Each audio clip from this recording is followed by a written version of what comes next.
장에만 문제가 생기는데도 불구하고 전신 증상이 나타날 수가 있어요. 이렇게 소장 기능이 저하가 되면 자율신경 기능이 덩달아 저하되는 경우가 있고, 이제 극단적인 분들은 모든 질환은 장에서 생긴다 이렇게 주장하시는 분들도 계시거든요. 안녕하세요. 온케어 닥터 서울 온케어원 대표원장 이찬용입니다. 오늘은 시보라는 질환에 대해서 알아보겠습니다. 이제 자율신경 기능 저하로 내원하시는 많은 분들이 대부분이 이제 위장장애를 가지고 있으세요. 소화 불량이 있다, 그리고 가스가 많이 찬다, 변비나 설사가 있다, 이런 게 많은데, 주 증상이 그런 소화장애인 분들은 저희가 반드시 시보라는 질환을 의심하고 수소호흡이라는 확진 검사를 통해 진단이 내려지면은 시보를 치료하면서 자율신경 회복시켜주는 치료를 병행을 하고 있습니다. 그래서 시보라는 거는 스몰 바울 인테스티널 박테리아 오버그로스의 약자인데, 이게 쉽게 얘기해서 소장 내 균이 가다하게 증식된 경우라 볼 수 있어요. 이렇게 소장 기능이 저하가 되면은 자율신경 기능이 덩달아 저하되는 경우가 있고, 또 반대로 자율신경 기능이 저하되면은 또 이렇게 시보라는 질환이 걸릴 수 있기 때문에, 어떻게 보면은 계란이 먼저냐 닭이 먼저냐의 문제인데, 어찌됐든 시보라는 질환이 자율신경과 밀접한 관련이 있기 때문에 시보가 있으면은 꼭 치료를 하고 자율신경 기능을 회복시켜주는 치료를 병행하게 됩니다. 이제 소장에는 정상적인 균이 가다하게 증식하면 안 되는데, 가끔 이제 소장의 균이 가다하게 증식하는 경우가 있어요. 이제 그러면 왜 소장 내 균이 가다하게 증식하게 되냐? 정상적인 경우에는 위에서 이산이 분비되거나 또 위장 운동이 일어나고 또 담낭에서 담즙산이 분비가 돼서 이제 세균을 제거하게 됩니다. 그래서 정상적인 경우에는 소장 내로 균이 가다하게 증식할 일이 없는데, 위산 분비가 떨어지거나 또 위 기능이 저하가 되거나 또 담즙의 배출이 원활하지 않은 경우에는 세균이 참여되지 못해서 소장의 균이 가다하게 증식하게 됩니다. 그렇다면 왜 이렇게 위산 분비가 떨어지고 장 운동이 저하가 되냐? 그게 이제 자율신경 기능 저하에서 찾을 수 있다는 거죠.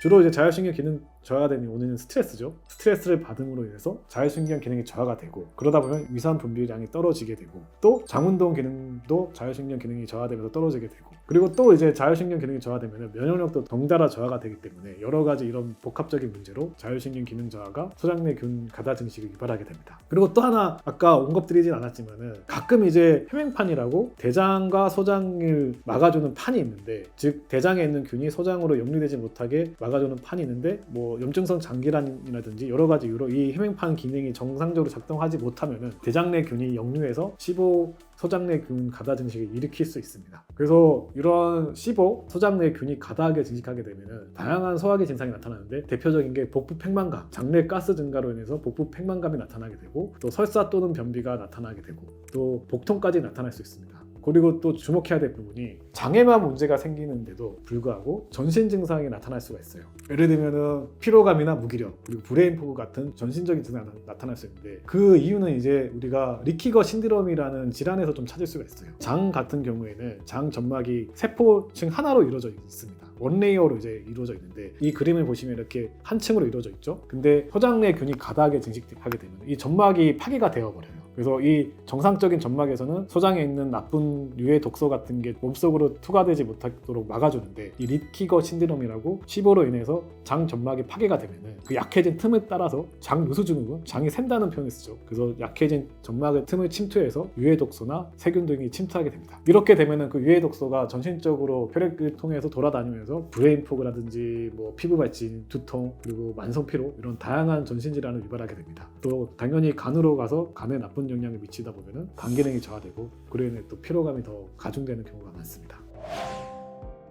그렇다면 중요한 게, 이제 이런 시보를 어떻게 진단하고 어떻게 치료할지가 중요한데, 이제 간단하게 진단을 내릴 수 있습니다. 그래서 우리가 수소호흡기 검사를 통해서 확진을 내릴 수가 있는데, 되게 간단한 방법이에요. 처음에 후 불어서 나오는 수소의 양과 락툴로스를 먹은 다음에 먹고 나서 한 2시간 정도 있다가 후 불어서 나오는 수소의 양을 비교해서 그 농도가 급격히 상승하는 경우에는 시보로 진단을 내려서 치료를 시작하시면 됩니다. 근데 중요한 게, 이제 가끔 환자분들이 오셔가지고 바로 수소호흡기 검사 해달라는 경우가 있는데, 수소호흡기 검사는 반드시 공복에 해야 되기 때문에 이 영상을 보시고 한번 검사를 받아보시고 싶으신 분들은 꼭 공복에 오셔서 검사를 받아보셔야 됩니다. 그래서 이제 수소호흡기 검사를 통해서 시보 진단이 내려지면은 치료는 간단합니다. 이제 특정 약물을 써서 2주에서 4주 정도 치료를 하고, 그 다음에 다시 재검을 해서 완치 판정을 받으면은 그 다음부터는 이제 소장 내 균이 가다하게 증식되어 있지는 않으니까 그 다음부터는 이제 좋은 유산균을 많이 먹어줘서 쭉 유지를 하시면 되거든요. 대부분 분들이 이제 이렇게 재균 치료를 하고 좋은 유산균을 채워주게 되면은 대부분 분들이 호소하셨던 소화기 증상들이 개선이 되고, 되게 특이한 게 아까 제가 시보랑 자율신경계가 연관이 있다고 했는데 이렇게 시보 재균 치료 하신 분들이 자율신경 기능 저하로 동반되었던 증상들이 개선되는 거를 많이 보게 됩니다. 자, 오늘은 그래서 이제 시보라는 질환에 대해서 알아봤고, 이 시보라는 질환이 자율신경계에 어떻게 영향을 미치고 또 어떻게 치료해야 되는지에 대해서 간단하게 설명을 드렸습니다. 이제 최근 의학계에서는 지속적으로 이제 장의 중요성에 대해서 대두가 되고 있습니다. 이제 극단적인 분들은 모든 질환은 장에서 생긴다 이렇게 주장하시는 분들도 계시거든요. 최근 학계에서는 이런 장 문제가 암을 일으킬 수 있다는 것까지 발표가 많이 되고 있습니다. 그래서 제가 다음번에는 이런 장 문제가 어떻게 암을 일으킬 수 있고 어떤 전신적인 영향을 미칠 수 있는지 좀 더 자세하게 설명해 주는 시간을 좀 만들어 보도록 하겠습니다.